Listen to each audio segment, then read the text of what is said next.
বেঁচে থাকার জন্য যে খাবার, সে খাবারেই যদি থাকে বিষ, তবে বেঁচে থাকাই যেন চ্যালেঞ্জ।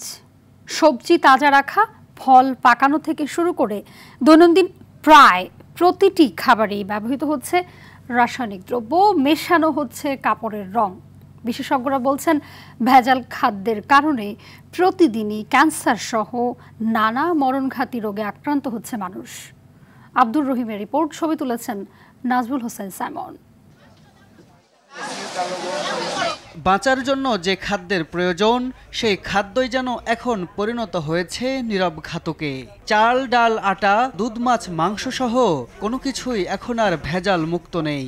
শিশু খাদ্য থেকে জীবন রক্ষাকারী ওষুধ, সবখানেই মিলছে মারাত্মক সব ক্ষতিকর রাসায়নিক উপাদান। ফলাফল হিসাবে মানবদেহে সৃষ্ট হচ্ছে ক্যান্সার, কিডনি ও লিভারের মতো জটিল রোগ। বাংলাদেশ নিরাপদ খাদ্য কর্তৃপক্ষের গবেষণা বলছে, সারা দেশ থেকে সংগৃহীত খাদ্য নমুনার 52%ই দূষিত। ভেজাল রোধে আইন থাকলেও নেই যথাযথ প্রয়োগ, তাই প্রতিনিয়তই প্রতারিত হচ্ছে জনগণ। ক্রমবর্ধমান হারে বাড়ছে ভেজালের দৌরাত্ম্য। বিভিন্ন রকম টেস্ট রিপোর্ট এবং গবেষণায় দেখা গেছে যে আমাদের চাল থেকে শুরু করে, আমাদের সবজি থেকে শুরু করে অনেক কিছুর মধ্যে কিন্তু হেভি মেটাল পাওয়া যাচ্ছে। এই ধরনের অপরাধের সাথে যে ব্যবসায়ীরা জড়িত, এটা তারা শিশু হত্যার দায়ে জড়িত বলে আমি বলবো। সেই জায়গাগুলোতে এখানে এইসব ক্ষেত্রে আমার মনে হয় যে স্পেশাল পাওয়ার অ্যাক্ট থেকে শুরু করে সরকারি যে আইনগুলো আছে, সেখানে কঠোর ব্যবস্থা নেওয়া দরকার বলে আমি মনে করি। বিএসটিআই মনিটরিংয়ের মাধ্যমে নিয়ন্ত্রণের কথা বললেও তাদের চোখ ফাঁকি দিয়েই চলছে এমন কারবার। কাঁচা বাজারে মাছ, মাংস, এগুলো কিন্তু দেখার দায়িত্ব আমাদের না।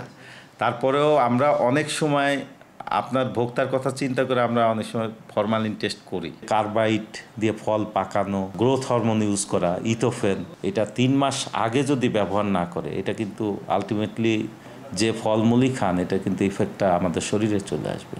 জনস্বাস্থ্য বিশেষজ্ঞরা বলছেন, ভেজাল ও মানহীন পণ্য রোধে একাধিক কর্তৃপক্ষ থাকলেও নেই সমন্বিত প্রচেষ্টা।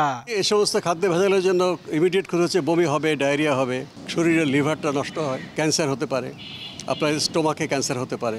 এই ধরনের যে দীর্ঘমেয়াদী ক্ষতি, সেটা আপনার এইটা শরীরের যে কোনো অংশে ক্ষতি হতে পারে। গবেষণা বলছে, বাজারের অধিকাংশ পণ্যে ব্যবহার হচ্ছে ফরমালিন, কার্বাইড ও ইথোফেন সহ বিভিন্ন ধরনের রাসায়নিক পদার্থ। আব্দুর রহিম, RTV, ঢাকা।